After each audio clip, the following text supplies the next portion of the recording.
Hey everyone, I'm Peter Rawlis. And I'm Samantha Harding. And welcome to your Boise State Update.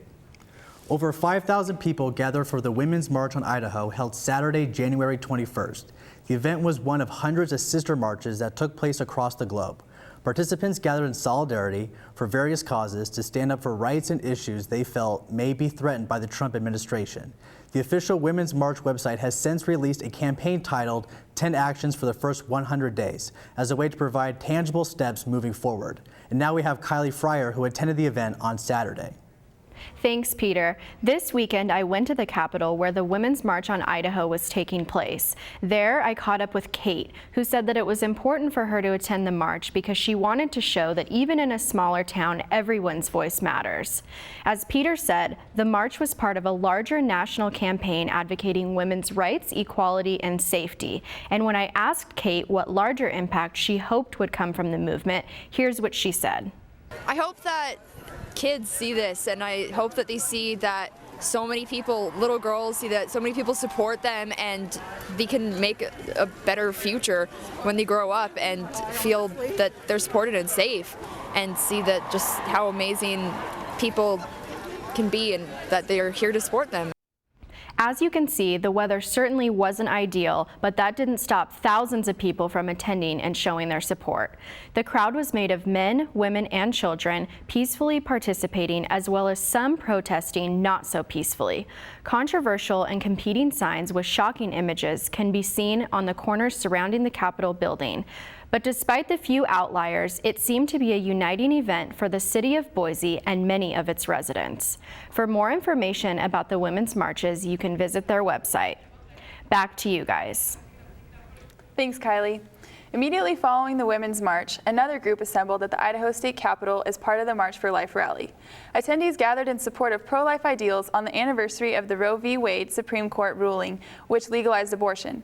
Despite inconsistent media coverage of the annual pro-life marches, participants said they will continue to show support for what they believe. And in other news, Boise State graduate and adjunct instructor Dave Jonathan McCarricker is working on buying his childhood farm to use as a central location for his nonprofit organization called the Turtle Island Cooperative Farm and Research Center. The organization hopes to create an experimental community where researchers, artists, and other professionals can work to maintain a small farm along with a bed and breakfast to earn their keep as they explore their academic pursuits. And in other news, Governor Butch Otter recently announced the development of a task force being created to investigate higher education in Idaho. ASBSU student lobbyist Josh Scholler will be part of the task force representing four-year universities in Idaho. The group's efforts are intended to help better the chances of Idaho reaching its statewide goal of having 60% of Idahoans ages 25 to 34 have completed a type of post-secondary education by the year 2020.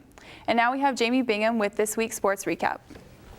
Hey guys. Hey, how you doing? Hey. I'm doing good, thanks. Well, it was a winning weekend for the Broncos as both men and women's basketball teams came out on top over San Jose State by at least 10 points.